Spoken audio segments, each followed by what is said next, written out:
I'm Zoi Tsokanou. I'm a conductor. I come from Thessaloniki, Greece, and I'm having my debut here in the Royal Opera House in London with the premiere of Light of Passage, a piece created by Crystal Pite and based on the third symphony of Górecki. And this is the piece we are about to talk about now. This is a very special piece written in 1976, and it explores the lament, the grief, and it explores this extreme way of state in a very extreme musical means. So we have a very minimal, repetitive, almost spherical piece which lasts about 55 minutes. And we really have the feeling, after this slow movement, because this is in 3 movements, but it's continuously slow, continuously deep, continuously grieving, that we are really out of time. And this is very special in this music.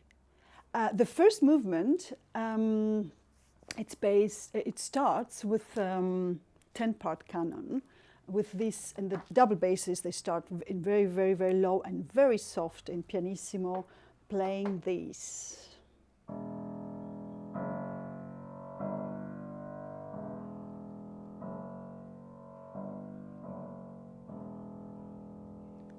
Over 24 bars, this theme, which is a melody of a kurpia, it's a region in Poland.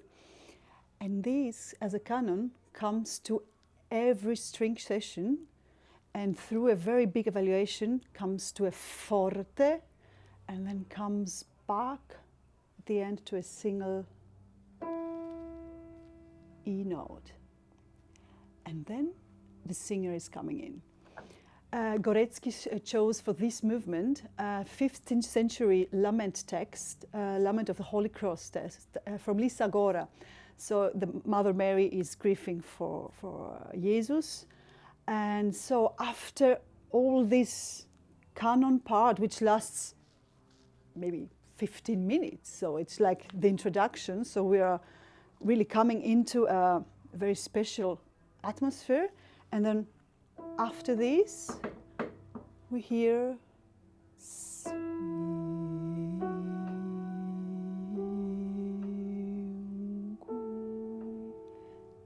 clusters of music, like we are in a church and the mother is looking for her son. Synku means in Polish son, my beloved son. Synku miłe wybrany. I was having you in my heart, but now you are leaving me. And all this is the middle part, which is extremely deep, extremely expressive. I think it touches every mother's heart and explores really in all the facets of very few elements. It's slow, but it's so deep, and explore all this grief. And I think it touches every woman's heart, but not only the loss. And also Górecki, he lost his mother when he was 2 years old. I think it's also very personal what we hear here. And then we have a big crescendo that leads us back to the canon when the mother says, my hope, you are now leaving me, I'm never gonna see you again. And so we have the big crescendo, and we come back to the canon, which starts, and then we have again like 12 minutes of coming back in a huge diminuendo to the final E. And Crystal Pite already choreographed the first movement, the flight pattern, already in 2017, and she explored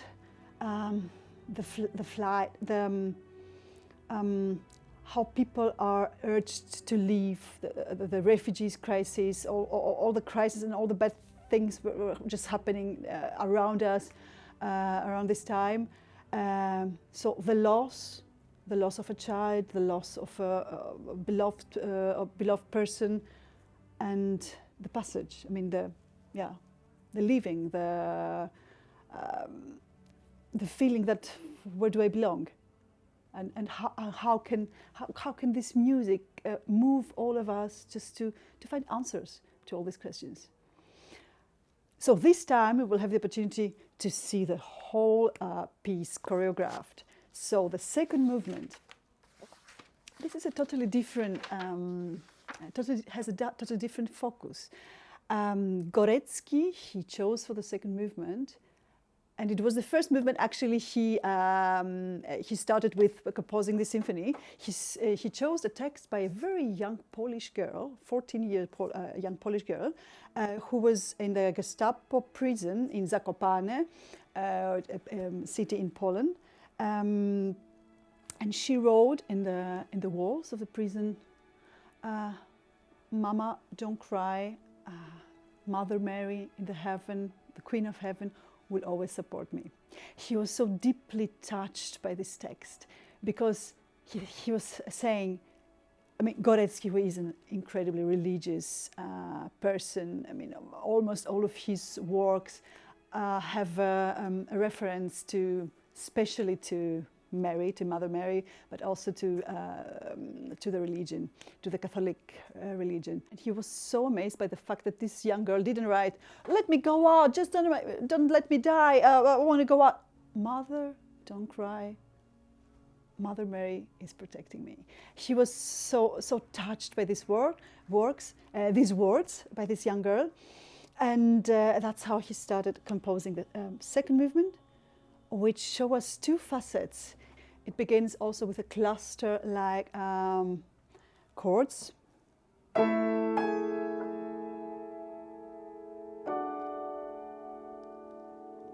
So we have all these sounds of several notes and clusters, and then it turns out somber and dark.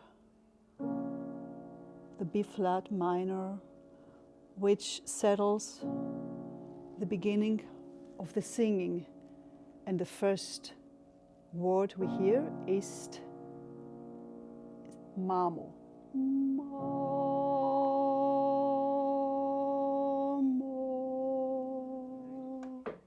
Mother, don't cry. It's very, very deep, it's very quiet, it's very direct. And so we go on through the movement. And at the end, the movement ends with Ave Maria, Zdrowaś Mario, łaskiś pełna in Polish. And Crystal, she took this element of the young girl, and she dedicates this second movement. She puts the focus on the children, which I think, after studying the music and going deep into this, it's a totally great match, because there are the words of a young girl, and it's not the mother weeping for the child, but it's the child talking to the mother. So this is the child's perspective, and this is exactly what we see on stage, choreographed by Crystal. We have on focus the children. We have 6 children on stage together with the company, and so the children lead the adults in a way that they're trying also to find their rights and their place and their position to this world. It's very, very, very touching, and very it really matches perfectly with the music. And after the second movement, we go to the third movement. The third movement is based on a folk song from the region of Opole, South Poland. A mother is weeping for her killed son, and he was killed in the Polish uprisings about 1919. And so this is the mother telling, "Why you took my son? Why you bad people? You killed my son." And this is in a very, very we have this ostinato going through and through and through. This is a very clear part maybe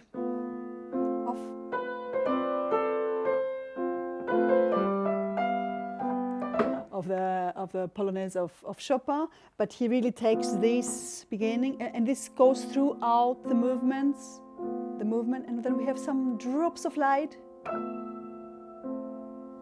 with piano and harp, and the strings just go on. All this, it's just like a slow procession, which is the ground for building.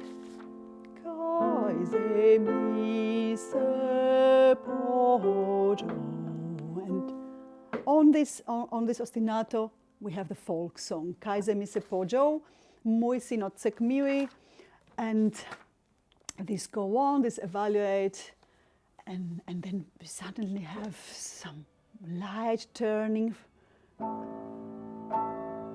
an A major chord that lasts really through lots of bars of music. And so we have some color change, we have some text change, please, flowers, blossom where my son is, so that my son can sleep happily, birds, please sing beautiful that my son can sleep happily. So we have somehow the grieving, but we also have the, now he's gone, let's make him sleep happily. And then Crystal, she takes this folk song, she takes this third movement and puts a totally different focus. Puts the focus on a different loss. And this is the loss of elder people. So we see a couple of elders on stage, and we experience the grief of losing your beloved in older age. And this makes somehow a beautiful connection, because we have all this generation mixing up through the whole symphony, through this evaluation of grief in so many different facets.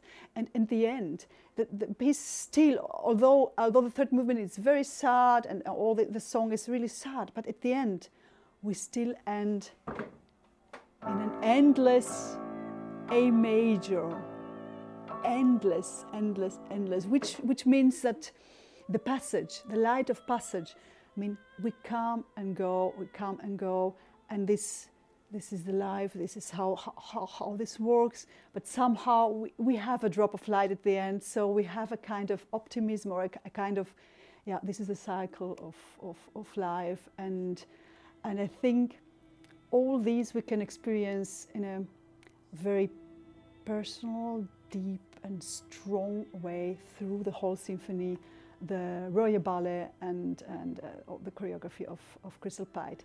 A journey in ourselves, putting questions in ourselves, dealing with all this happening also around the world those days, finding answers and experiencing our own and exploring our own feelings and self.